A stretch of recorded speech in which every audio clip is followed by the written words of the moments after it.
So For the credits, right? yeah, there was like Compliance. it's compliance vehicles. So it's like there was like a minimum number of electric vehicles that had to be made. They could also make fuel cell vehicles, but those were way more expensive. Yeah. So from this standpoint, it was at the time it was really more like what's the least amount of money we can spend and get the regulators off the regulator monkey off our back.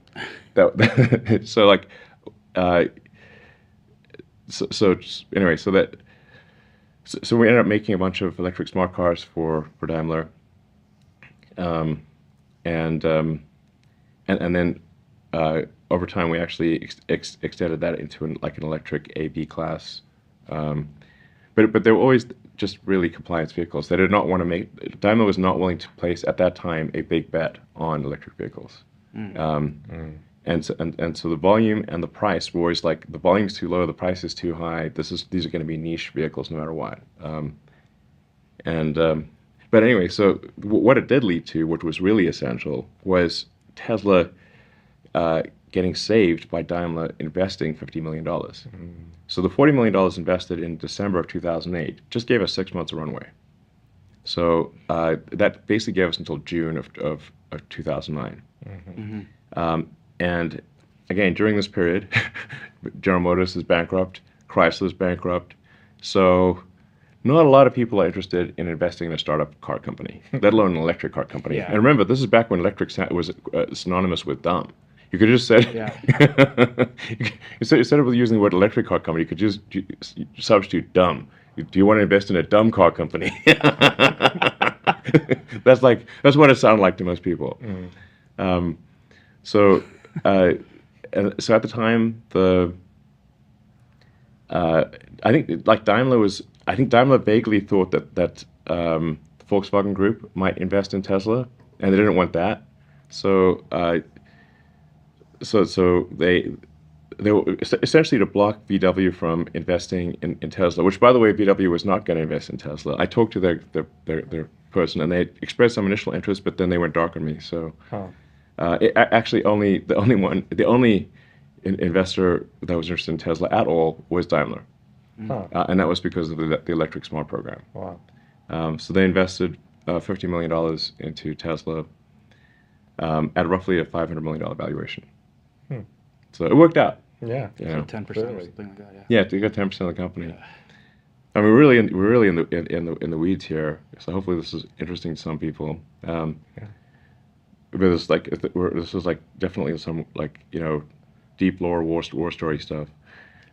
So then, in 2009, we're also just figuring out how to actually get the Roadster into volume production. Yeah. So we were not able to reach volume production, by Roadster standards, in 2008, and we still had a bunch of things in the car that were broke. I think we managed to deliver like maybe 20 or 25 cars in 2008, most of which were in December, and then we had to bring all of those cars back to have their drivetrains replaced. And I think most of them got their battery pack replaced too. So, I mean, it was just a fumbling mess, basically. It was insane. But in 2009 is when we actually figured out how to make the car half decent Roadster 1, where you could give it to someone and it wouldn't just break down immediately. And roughly summer of 2009 is when the car wasn't a complete piece of trash. That just didn't work. And then we did a Roadster 1.5, and then Franz joined, and Franz helped redesign the Roadster and make it better with the Roadster 2. Then by basically late 2009, early 2010 is where the Roadster was a decent as a toy. Yeah. Not as a transport you could count on, but as a toy, it was decent. Became decent around end of 2009, early 2010. Anyway, so that Daimler investment in May 2009 was what was essential to Tesla's survival, not government loans. So this is another thing that is a misunderstanding here. because they got confused because GM and Chrysler and Ford, GM got a massive bailout, just like a flat out freaking donation from taxpayers, of tens of billions of dollars. So GM got like I don't know, $30 billion handout basically with no repayment. Last I checked, there's over 14 billion that's unpaid. Okay, so maybe It's a real amount though. okay. It's 14 that has not been repaid and never will be, I suspect.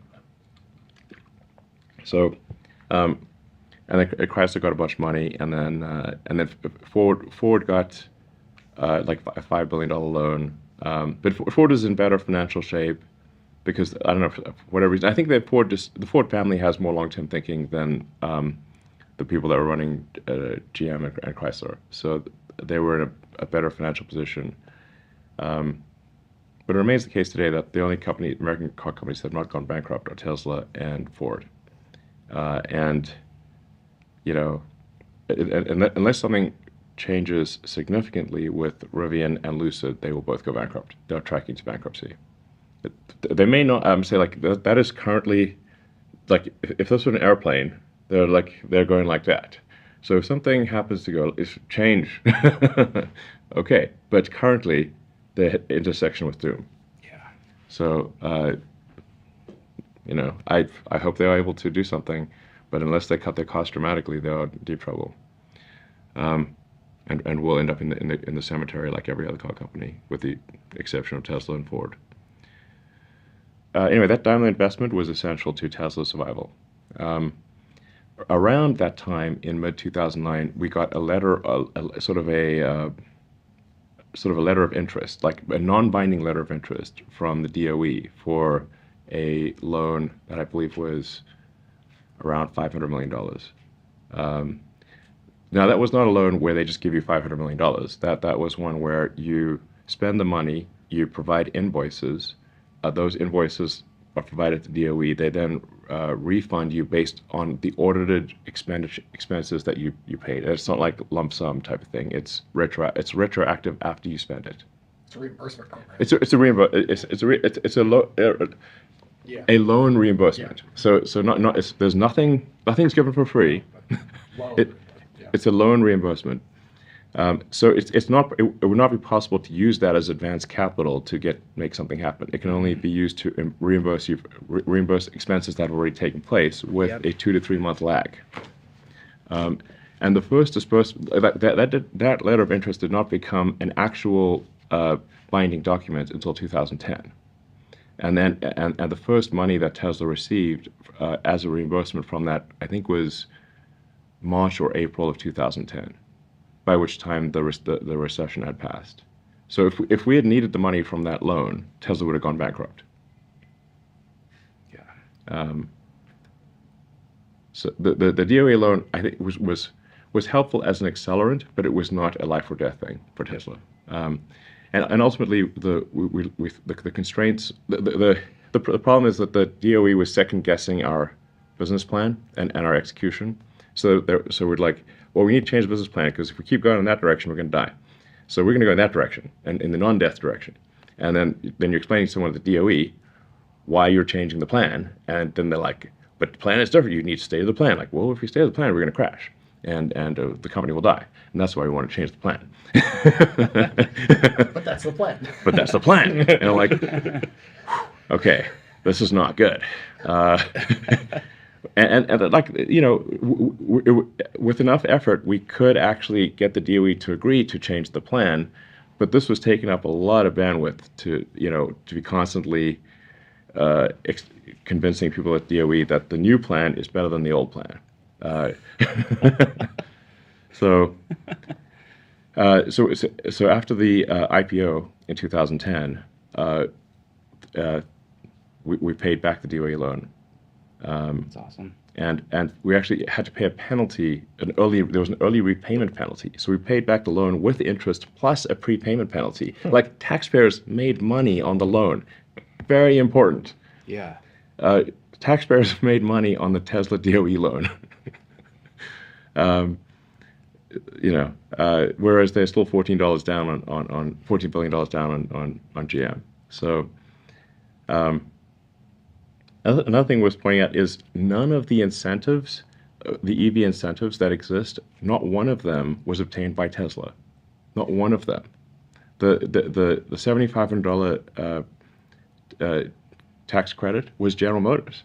They're the one who got that. Like Tesla had no lobbying power in DC at all. But GM had huge lobbying powers. They're the ones that got the $7,500 tax credit put in place, and Nissan. But we had basically no presence in DC. So, because yeah, I mean, you'll certainly hear like, oh, Tesla and tax credits. I'm like, okay, well, currently we don't have the $7,500 tax credit does not apply to Tesla, but it does apply to our competitors. So anyone who has not made any company that's cumulative production below 200,000 cars has a $7,500 tax credit, and Tesla does not because we've long ago exceeded the 200,000 car maximum. So Tesla is at a competitive disadvantage with respect to tax credits. That is quite significant when you're talking about, like, say, a $40,000 car and a $7,500 tax credit. That's like almost a 20% difference. So a big deal.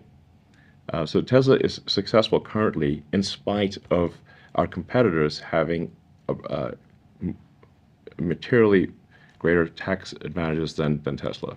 In spite of it, not because of it. If you eliminated all EV incentives tomorrow, Tesla's competitive position would improve significantly. I'll say that again. If you eliminated all tax credits, EV tax credits, Tesla's position would improve immediately. I mean, Tesla did the purpose what the tax credits were for, right? To drive that innovation ramp. You guys just actually did it so fast that the competitors are still using it. Yeah. Well, when we started Tesla, gas was under $2 a gallon in California, and there were no tax credits. So it was not from the standpoint of like, hey, this is a great opportunity. I mean, when we started Tesla, I should be clear, like, it was with an expectation of success of less than 10%, and the same for SpaceX. Yeah. And who in their right mind would think that a car company would have anything more than a 10% probability of success if you've never built a car in your entire life before? And there have been guys. Yeah, there's only at the time you had GM, Ford, and Chrysler, and but the history of car companies is like there've been like over 1,000 car company startups in the United States, and they're all dead. So and with the 2008-2009 recession, GM and Chrysler also went bankrupt. So then the chances of survival are extremely tiny. Only a fool would start a car company with electric car company or a car company whatsoever and think that the probability of success was high. So my initial thought for both Tesla and SpaceX was that I'd take half the money from PayPal, and I'd waste half of it on two ludicrous ventures, one being a car company and a rocket company, and that would be dumb, and I'd just lose it all, and that'd be, but I'd still have $90 million left, so whatever, but in the end, I like I said, the companies were like children to me. So like it was like, so I gave the companies all the money that I had, and then I would have had no money at all if Tesla and SpaceX had not survived. I would have owed a lot of money and been personally bankrupt if Tesla and SpaceX had not survived. That hadn't happened, we still wouldn't have electric vehicles. Not like I think so. Like Tesla's. I mean, if you like, what is Tesla's fundamental value? It is to serve as an accelerant to sustainable energy. And if you say like, but for Tesla, what would the world be like? In ways that, like, let's say you're looking at this from, the macroeconomic God standpoint, or like a civilization, or The Sims or something. Like, what's the difference here? The difference between Tesla and not Tesla is how many years is sustainable energy accelerated. That is the fundamental good of Tesla. Yeah. And then there's also the autonomy thing, which is I think it'll also be very, very significant. It will be very significant. But I'd say, like, in the absence of there being a fundamental technology discontinuity in the form of electrification and autonomy, both of them together, I think a new car company cannot succeed. So And I'll tell you, like, actually, the real reason that people should have been shorting Tesla, and perhaps why some of them were shorting Tesla, and the real reason that new car companies cannot succeed, or why it's very hard for them to succeed. And this was first told to me by this automotive investor when I was at Axel Springer headquarters getting a Golden Steering Wheel award. And this guy who's apparently like the best automotive investor in the world, comes up to me and he's like, "Ha, I know why you're going to fail." I'm like, "Well, please tell me." I can think of several reasons. Tell me when I don't know. Yes, and he said he said that the car companies don't make any money on the new car sales. They make all of their money selling parts to cars to the existing fleet. Mm-hmm. So when the warranty runs out, like the life of a car before it hits the junkyard might be 20 years. Warranty is going to typically run out after 4 years, and there's a bunch of stuff that's not covered under warranty. So if you've got a steady state fleet, it means that 80% of your fleet is not under warranty. So you can sell high margin parts, replacement parts for the existing fleet, and you can sell your new cars at effectively zero margin. It's like a razors and blades thing. Yeah. So you sell the razor for zero margin, Yep. and you sell the blades at high margin. So then this creates a massive barrier to entry for any new car company because you have no existing fleet.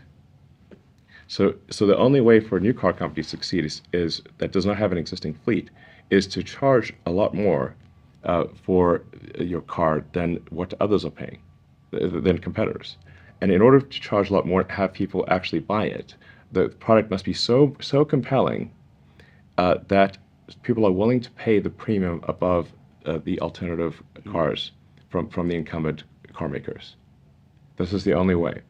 And I think without both electrification and autonomy, this does not succeed. So that is the only way to do it. You have to win on autonomy, and you have to win on electrification, and you have to make the product so compelling that it is worth paying the premium relative to the incumbent competitors. This is a very big deal.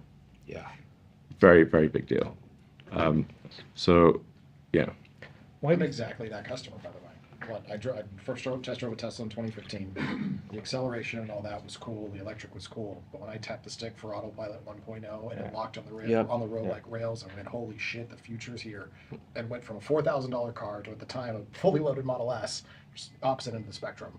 That exact angle was it. And that's gotten so many people that way. Yeah. No autopilot, I probably still wouldn't be a Tesla owner. Yeah. Why do you Exactly. think- And the thing that actually got me, because we got to get a lot of flack for like autopilot deaths and stuff. Yeah. But let me tell you that, yeah, it's like no amount of statistics can convince people otherwise. They're like, One time. yeah. But the thing that actually got me to really get a move on with autopilot was that this anecdote illustrates several things, by the way.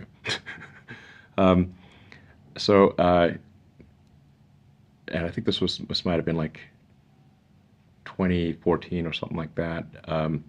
A Model S owner in the Bay Area fell asleep while driving his Model S and ran over a cyclist and killed the cyclist. Now, if there had been even basic lane following, that cyclist would still be alive. So I was like, man, if anything illustrates the importance of autopilot, it's this case here where that innocent cyclist would still be alive if that guy that fell asleep had autopilot or any kind of like lane following, even basic lane following. The car would not have veered off the road and killed the cyclist. So I was like, we got to get a move on here. This is a real safety issue. So that's part of what really encouraged me to like, we need to go make this happen as quickly as possible. But there's more to the story. The guy that ran over the cyclist did not internalize responsibility for himself. He said that the problem was he blamed it on Tesla, and said he fell asleep because of the new car smell. I'm not making this up. You can literally search the court records, and he got a lawyer. Okay, amazingly, got a lawyer to represent him and file a lawsuit against Tesla, saying it's not his fault he ran over the cyclist. It's because of the new car smell that put him to sleep. Now, obviously, when this got before the judge is like, that's ridiculous, case dismissed. But this just gives you some sense of both the importance of autopilot and generally people's unwillingness to internalize responsibility. Car smells. Yes. You should pay extra for that. Actually, Yeah. Don't they? Yeah, I mean, he actually had the Price nerve that goes to up. engage a lawyer and file a lawsuit. And you're like, wow, That's it's in the court records. yeah. And you're like, okay, dude, maybe it's not. Maybe it's you. The judge like, it's you. Okay. Take responsibility for your actions. So, anyway, yeah. So that's why I think like unless some new car company is able to solve autonomy and electrification and make a product that's extremely compelling, and reach volume production, where with a cost of goods, where the cost of the car is low enough that you can charge a price where you don't exceed the affordability limit of people. Like a number of times I've had this conversation with like rich investors on Wall Street. Is crazy because there are two factors at play. One is value for money. The other is fundamental affordability. So these things are often conflated by if somebody has tens of millions of dollars, lives in Wall Street and whatever, they don't understand that they just think about value for money. They don't think about affordability. Like all cars are affordable. If someone just literally does not have enough money in the bank account, they cannot buy the car, even if you rail desirability to infinite. Like we'll just turn the desirability knob. This thing, Car will smell. transform into a jet and fly you to a private island that it will create by itself. You can make it so desirable that you can just make desirability infinite. But if it costs more than people can afford, they can't buy it no matter how great it is. And so that affordability threshold is very, very important. So it must both be good value for money and be affordable in order to achieve the unit volumes. And where car companies can get kind of painted into the corner of doom is if the cost of the car is so high that they have to raise the price of the car to the point where the price of the car is, and Rivian I think has this problem, so, that they either need to fix it or they're in deep trouble. They raise the price to the point where only a very small number of people can afford the car, no matter how desirable it is. Then, at that point, if you cannot achieve a unit volume that covers your fixed costs, you're screwed. Mm-hmm. So, Rivian needs. My advice to Rivian would be to cut costs immediately across the board dramatically, or they're doomed. Yeah. So this applies to any car company. Really. Yeah. As you raise the price, you're sort of the percentage of people who can afford the car starts to drop exponentially. Start getting a car above $100,000. Very, very few people can afford it, no matter how desirable it is. And then you've got to have enough unit volume to pay for. To pay for your fixed overheads. So you got to cover your operating expenses. Just checking, see if We can do a time check too if we need to. No, I'm just a friend of mine is like suggesting that I troll hard drive by posting more memes from them. They're just going to keep stealing their memes and posting them without giving them any credit. People love that. This is the internet. The memes belong to the internet. Yeah, exactly. It's the whole point of a meme. Exactly. Yeah. It's the transmitted of pure information. And typically you'll like the meme too that you'll post, and so people know where it's coming Nah, from. memes belong to the people. Yeah. That's You create your own memes, though, don't you? I saw it create some memes. So your meme game is strong. Thank you. Yeah. Who controls the memes? Controls. My the friend memes. is saying I should post hard drive memes and declare that I made it myself. I made it myself. and then tell hard drive to stop copying me. Wow. Wow. Well, maybe one day Autopilot AI will figure out how to copy you. Yeah. That might be scary. I'd be so vexed. So yeah. You good on time too? Yeah. I'm okay. I was just getting little text buzzes, so. But nothing is like the house, something's on fire. Which, by the way, sometimes I do get the text. The house is on fire. The house is on fire. The car is on fire. The dumpster's on fire. Oh, yeah. Remember, we've had a lot of dumpster fires at Tesla, actually. I've heard. What's going on in Fremont? It seems like a lot of fires I've heard there. Yeah, my friends there keep texting me every time there's a dumpster Yeah. fire. They're about Literal to get dumpster some- fire. Yeah. It's like not a metaphorical dumpster fire. It's literally a dumpster on fire. I just imagine you see the beam of the dumpster on fire floating down the river Yeah. in Alabama. I mean, things like if you have like a lot of cardboard and wood packaging in a dumpster, then or whatever, it's gonna like if it's flammable, it's then somebody, I don't know. Sometimes I think some of these things are some kids having fun or whatever, just like being arsonists, and some of it are just I don't know how these things, like trying to figure out why is this dumpster on fire? I don't know. It's on fire clearly, but how the fire start? I don't know.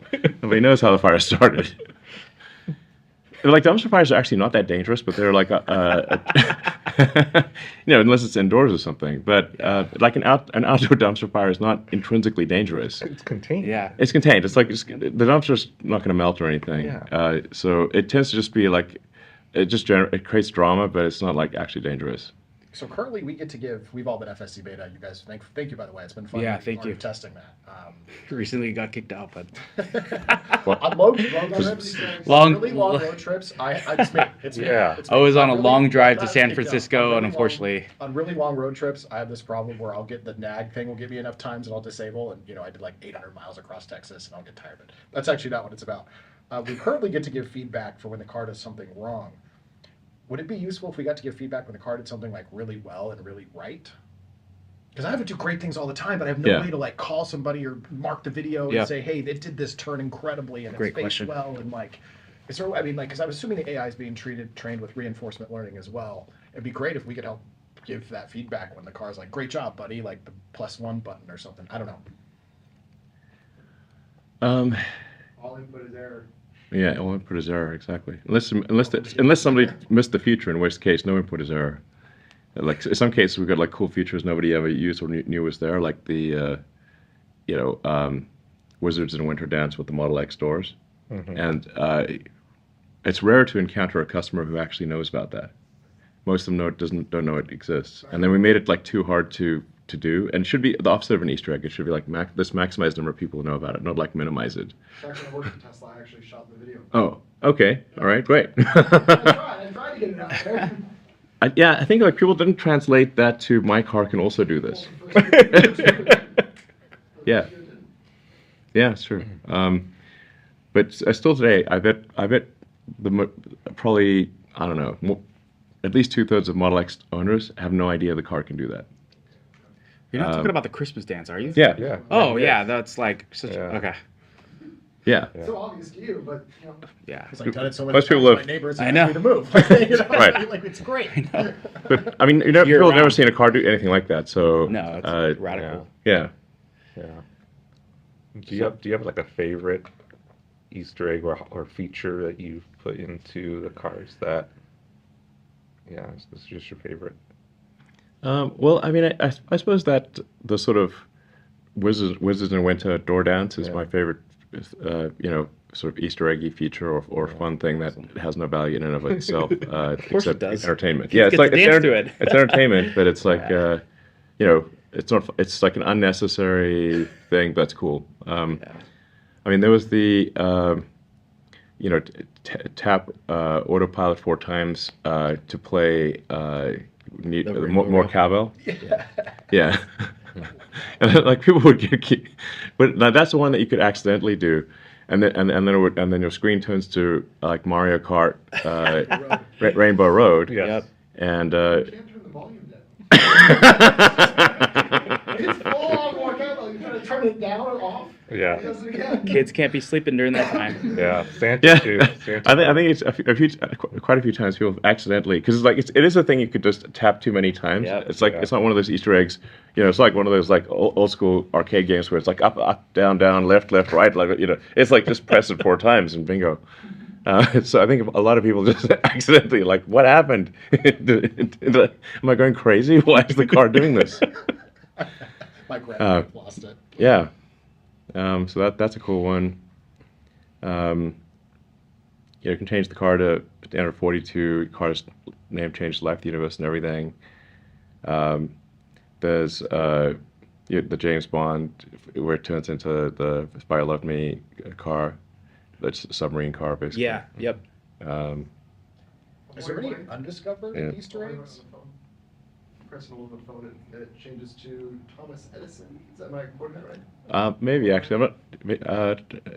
There's ha ha ha if you want to change the screen to reindeer. Ha ha ha, not funny. Ha ha, not funny. We'll play the song "Grandma Got Run Over with a Reindeer."